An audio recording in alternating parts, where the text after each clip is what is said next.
నమస్తే, welcome to big Telugu TV. ప్రస్తుతం మనతో పాటు ఉన్నారు అనలిస్ట్ జగదేవ్ గారు. నమస్తే అండి. నమస్తే అమ్మా. కుబేర నాగార్జున గారికి చాలా పెద్ద హిట్ కావాల్సిన సమయం ఇది, బ్లాక్ బస్టర్ అవ్వాల్సిన టైం ఇది.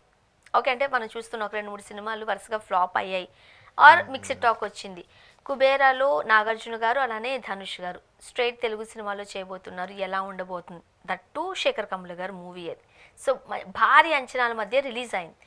రివ్యూ ఏంటి? కుబేర రివ్యూ మనం ఈవెంట్లోనే చూడొచ్చు. అంటే రాజమౌళి గారు చీఫ్ గెస్ట్గా వచ్చిన ప్రీ రిలీజ్ ఈవెంట్లోనే మనకి ఆల్మోస్ట్ అలా అర్థమైపోతుంది. ఎందుకంటే శేఖర్ కమ్ముల టేకింగ్ స్టైల్ కానీ ఆ సంభాషణలు కూడా ఇంగ్లీషు తెలుగు మిక్సింగ్తో ఈ కమ్రా లైట్రా ఇలా ఉంటాయి చాలా. అది కూడా ఎలా అంటే తెలుగు వచ్చిరాని తెలుగు మాట్లాడిన మట్టుకు పెడతాడు కొంతమందికి. ఫిదాలో చూడండి, వాళ్ళ అత్తగారు మాటలు డిఫరెంట్గా ఉంటాయి.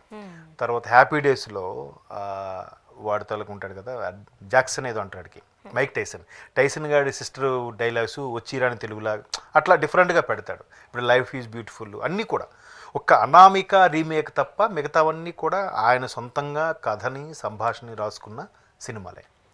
సో దీనికి ఆయన ఇంచుమించు 4-5 years నుంచి కసరత్తు జరుగుతూనే ఉంది కుబేరాకి. లాస్ట్ 2 years నుంచి అది షూటు అన్ని పోస్ట్ ప్రొడక్షన్ అన్నీ కలిపి 2 years వరకు టైం పట్టింది. అయితే మీరు అన్నట్టు నాగార్జున గారి ఫ్యామిలీకే హిట్స్ లేవంట. అలాంటిది తండేలతో ఒక్కసారిగా ఆ ఫ్యామిలీకి ఒక హిట్, మంచి బ్లాక్ బాస్టర్ టచ్ అయింది. తర్వాత అఖిల్ నిజంగా మంచి మరొక ప్రిన్స్ ఆయన, నిజంగా చెప్పాలంటే. అందుకే అంటాను అదృష్టం కూడా కలిసి రావాలని. టాలెంట్ ఉంది, అందం ఉంది, బ్యాక్గ్రౌండ్ ఉంది. పోనీ ఏమి యాక్టింగ్ రాదు అనుకోవడానికి లేదు, బాగా చేస్తున్నాడు. సో సరిగ్గా కనెక్ట్ అవ్వట్లేదు. సో ఈయనకి బిగ్ బాస్ అలాంటి వాటితో దగ్గరగా మనకి ప్రేక్షకులకి దగ్గర అవుతున్నారే కానీ యువ సామ్రాట్గా అనుకున్న స్థాయిలో హిట్ రావట్లేదు. నట సామ్రాట్ గారు వారసుడుగా నాగార్జున గారు యువ సామ్రాట్.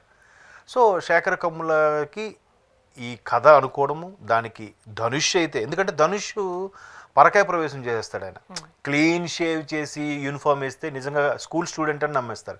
కాలేజ్ కూడా కాదు, స్కూల్ 3లో అట్లాగే ఉంటారు. +2 చదువుకున్న స్టూడెంట్లో ఉంటాడు ఆయన కదా. అప్పటికే ఆయనకి పెళ్ళి అయిపోయి పిల్లలు కూడా.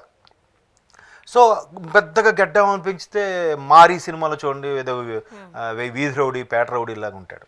సో అటువంటి ఆయనకి ఒక పేదవాడు అంటే ఒక బిచ్చగాడు స్థాయిలో ఉన్న లాంటి మనిషిని ఒక్కసారిగా ఎలా చేయాలి ఏంటి, ఆయన ఎలా వాడుకున్నారు, దాన్ని ఎంటర్ప్రీనర్స్ బిజినెస్ మ్యాన్లు ఎలా యూటిలైజ్ చేసుకొని ఇంకాస్త స్కాములు పెంచుకొని చేసుకుందాం అనుకున్నారా. దానికి మధ్యవర్తిగా నాగార్జున అనే ఒక మంచి కీ రోల్.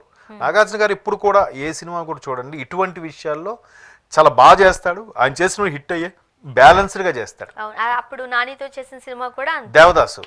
తర్వాత అసలు మనంలో ఆ జనరేషన్కి ఈ జనరేషన్కి చైతూకి అండ్ నాగేశ్వరరావు గారికి మధ్యలో బ్యాలెన్స్ చేస్తూ కూడా సినిమా ఆశాంతం నిజంగా బాగా లాక్కొచ్చాడు ఆయన. మనం ఎక్సలెంట్ సినిమా.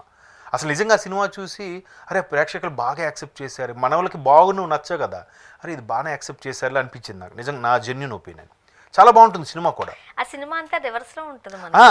నాగ చైతన్యకి ఫాదర్ నాగార్జున గారు.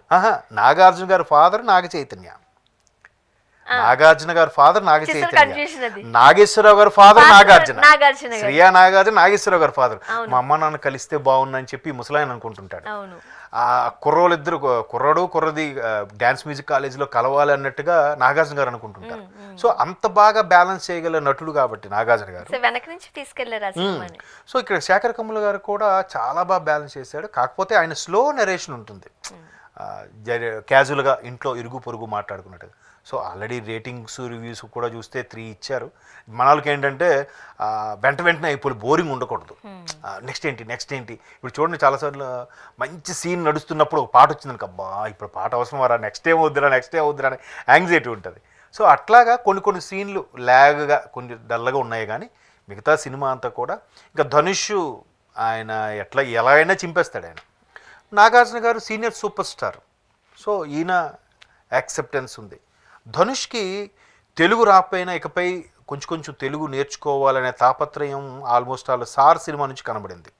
ఆయన ఎప్పుడు కూడా ఒక తమిళియన్గానే ప్రూవ్ చేసుకోవాలనుకునే వ్యక్తి లేదు మనకి మార్కెట్ పెంచుకోవాలని థాట్ మనకి వచ్చిందో ఎక్కడ రఘువరన్ బీటెక్ దగ్గర నుంచి ధనుష్ హవా మన దగ్గర నడిచింది. అవును, కరెక్ట్. అంతకు ముందు లేదు. లేదు త్రీలు అవి మనం చూసాంలే కానీ మనకేమి నచ్చలేదు. రఘువరన్ బీటెక్ తర్వాత 3 కూడా రిలీజ్ చేశారు, మనకి నచ్చలేదు. అవును, పడలేదు. బట్ రఘువరన్ బీటెక్ నుంచి మాత్రం తర్వాత రాయన్ మంచి అంటే సినిమా పెద్దగా ఇలా పడి కలెక్షన్స్ పరంగా బాగానే ఆడింది మనకి. సో అట్లా ఆయన డైరెక్షన్లో పైగా రాయన్ తెలుగులో కూడా మంచి మార్కెట్ ఉంది, మార్కెట్ వచ్చింది తర్వాత మీరు అన్నట్టు.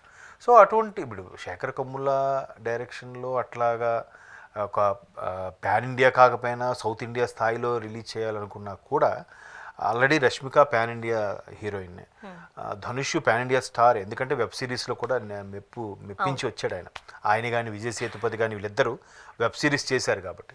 తర్వాత నాగార్జున గారు అంటే ఇప్పుడు కాదు, ఎప్పటి నుంచో బాలీవుడ్కి చాలా దగ్గరైన వ్యక్తి. ఇది అమితాబ్ గారితో కూడా కలిసి కోస్టార్గా నటించిన సందర్భాలు ఉన్నాయి నాగార్జున గారికి. సో మొత్తం మీద సినిమా అయితే బోర్ అనిపించదు. బట్ శేఖర్ కమ్ముల గారి యొక్క మార్కు మన ఎంతవరకు ఒక family oriented, life is beautiful, happy days, ఫిదా అట్లా అనుకుని వెళ్తే మాత్రం అది నిజంగా ఇది శేఖర్ కమ్ముల సినిమా అని అనిపిస్తుంది. ఇప్పుడు గోదావరి సినిమా ఎలాగుంటుంది, చాలా గోదావరిది అంత ప్రశాంతంగా ఉన్నట్టు అంటే శేఖర్ గారి సినిమాలు హీరోయిన్ కి చాలా ఇంపార్టెన్స్ ఉంటుంది.